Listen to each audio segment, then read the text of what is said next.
कृपान पहनने करके उनको अरेस्ट कर लिया गया। उनकी पगड़ी, उनकी कृपान वो तो शुरू में ही उतार दी गई थी। उनका कड़ा, उनका कंगा सब उतार दिया गया और उनको ह्यूमिलेट किया गया। उनको जहाँ डिटेंशन में रखा गया वहाँ पे 1 हफ्ता उनको अकेले रखा गया। वो एक प्योर वेजिटेरियन है, उनको नॉन वेजिटेरियन खाना दिया गया। 12 दिन तक एक ही कपड़े में, जो वो कपड़े उन्होंने पहने हुए थे उसी में उनको रखा। ना तो उनको वहाँ की लोकल भाषा अरबी आती है, ना ही उनको इंग्लिश आती है बोलनी। मामला अबू धाबी का है, जहां बीते 21 अप्रैल को दलविंदर नाम के अमृतधारी सिख विजिटर ग्रुप में अबू धाबी जाते हैं। वहाँ के प्रशासन ने उनके साथ बद से बदतर तरीके से बर्ताव किया। उनको 20 दिन जेल में सज़ा काटनी पड़ी और कहीं ना कहीं सिखिज़्म को ठेस पहुंचाई है, क्योंकि उनके पास कृपान थी, उनकी जो पग थी वो उतार दी गई, उनका कड़ा उतार दिया गया। इस मुद्दे को लेकर दलविंदर के जो पुत्र हैं वो मेरे साथ मौजूद है। मनप्रीत उनका नाम है, जिन्होंने आवाज़ उठाई कि उनके पिता के साथ विदेशी मुल्क की धरती पर गलत हुआ है। मनप्रीत, क्या है पूरा मामला? और जैसा कि हमने अपने दर्शकों को बताया कि एक ग्रुप ऑफ पीपल में टूरिस्ट वीज़ा को लेकर वो अबू धाबी गए थे। जी जी हाँ, मेरे पिता दलविंदर सिंह जी जो है वो, उनकी एज 60 साल है और वो पहली बार एक टूरिस्ट वीज़ा पे यूएई में गए थे 21 अप्रैल को। 24 अप्रैल को ग्रुप ने विज़िट किया बैब्स टेम्पल अबू धाबी में, जहाँ पे कि उनको सिक्योरिटी चेक के टाइम पे कृपान उन्होंने पहनी हुई थी, क्योंकि वो अमृतधारी सिख हैं। तो उनको कृपान पहनने करके उनको अरेस्ट कर लिया गया और उस जगह से उनको ऐसी अननोन लोकेशन पे लेके चले गए जहाँ पे किसी को कुछ नहीं पता था कि वो कहाँ पे हैं।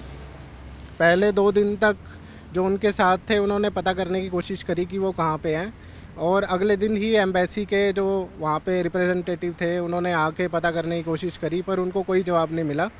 तो 24 तारीख को अरेस्ट होने के बाद 28 तारीख को एम्बेसी जो है उनको ये इन्फॉर्मेशन मिली कि उनको डिटेन किया गया है, क्योंकि उन्होंने कृपान पहनी हुई थी और उन पे एक झूठा इल्ज़ाम लगाया गया कि उन्होंने आर्ग्यूमेंट करी थी।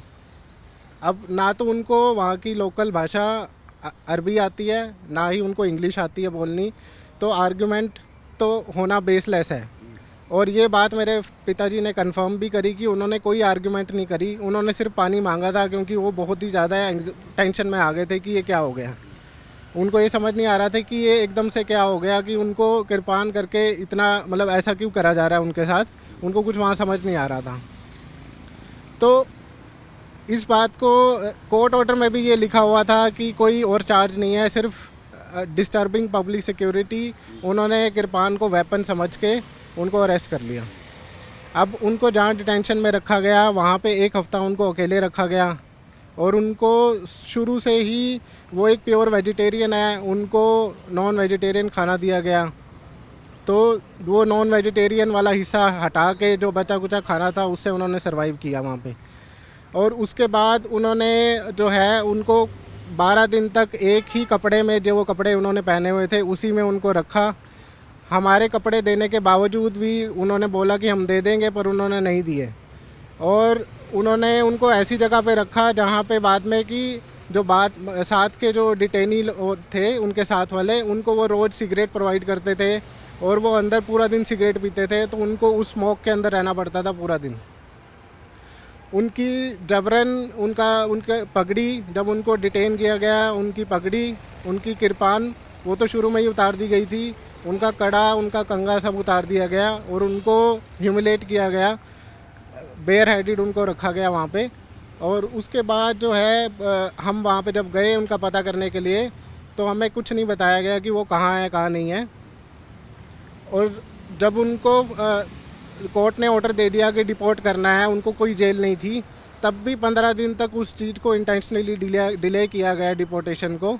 और डिपोर्ट करते टाइम भी उनको बिना पगड़ी के बिठाया गया ताकि उनको ह्यूमिलेट कर सकें और टारगेट किया गया कि सिख लोग जो हैं उनको टारगेट किया गया है यहाँ पे कि कृपान सिर्फ पहनने करके उनको इतना ह्यूमिलेट किया, अंदर भी बाहर भी हमें भी ह्यूमिलेशन सहन करनी पड़ी। हर रोज़ वो झूठ बोलते थे, हम पे हंसते थे कि हम उनको बताते थे कि ये हमारे पिताजी कहाँ हैं, वो 60 साल के हैं, किडनी की प्रॉब्लम है। तो डायरेक्टर सीआईडी वहाँ का बनियास पुलिस स्टेशन का हंसता था मेरे ऊपर, और वो बोलता था अभी 1-2 दिन में चले जाएंगे, 1-2 दिन में चले जाएंगे। ऐसे करते करते उन्होंने 14 मई को उनको जाके रिपोर्ट किया, वो भी बिना पकड़ी के।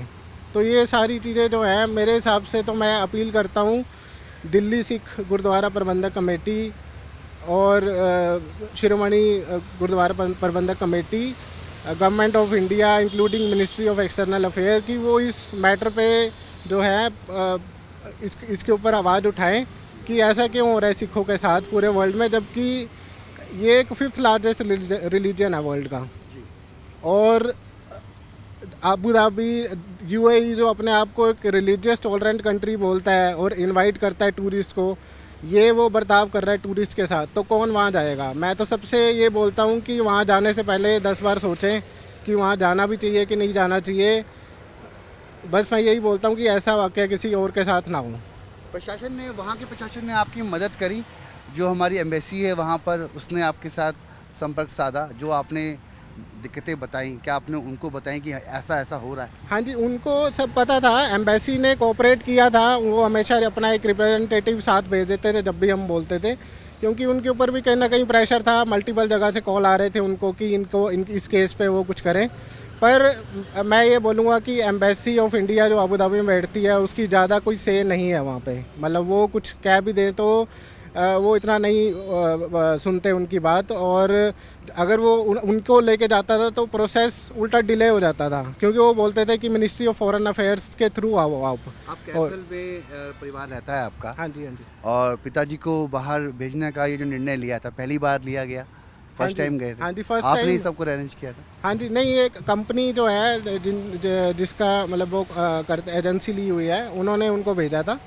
और ये डिसीज़न हमने ही लिया था कि वो जाएंगे। ऑल्दो वो बोल रहे थे कि मैं नहीं जाना चाह रहा, कि इतनी दूर नहीं जाना चाहता, पर फिर भी मैंने उनको बोला कि आपको जाना चाहिए। पर पहला इंटरनेशनल ट्रिप जो उन्होंने किया, पहली बार फ्लाइट में बैठे थे और ये उनके साथ हुआ, तो कितना ट्रॉमेटिक और ह्यूमिलेटिंग एक्सपीरियंस रहा है उनका। अभी उनका मेंटल बैलेंस कैसा है? किस तरीके से वो इस घटना से, जो कि ये दर्दनाक घटना है, वक्त लगता है इससे बाहर निकलने में, उनकी अभी क्या मनोदशा है?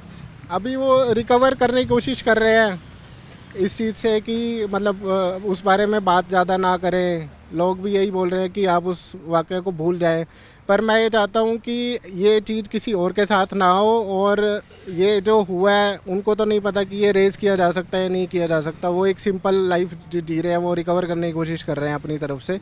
पर ये चीज़ गलत हुई है तो मेरे को लगता है कि आवाज़ उठानी चाहिए, और ये हमारा राइट है। एज ए इंडियन सिटीज़न हमें अपनी आवाज़ उठानी चाहिए, और बाहर की कंट्री में हमारे साथ क्या बर्ताव हो रहा है ये गवर्नमेंट को पता होना चाहिए। तो आप सरकार से बात करने की कोई कोशिश करेंगे कि अपनी बात रख सकें उनके साथ? मैं ऑलरेडी एम्बेसी को इस एक्सपीरियंस के बारे में मेल कर चुका हूँ। मैंने मिनिस्ट्री ऑफ एक्सटर्नल अफेयर्स को उसी दिन जिस दिन मुझे पता लगा था, मैंने मेल करी थी उनको। सबको इन्फॉर्मेशन है कि क्या हो रहा है क्या नहीं हो रहा, ठीक है। ऑलरेडी उनको सारी इन्फॉर्मेशन है।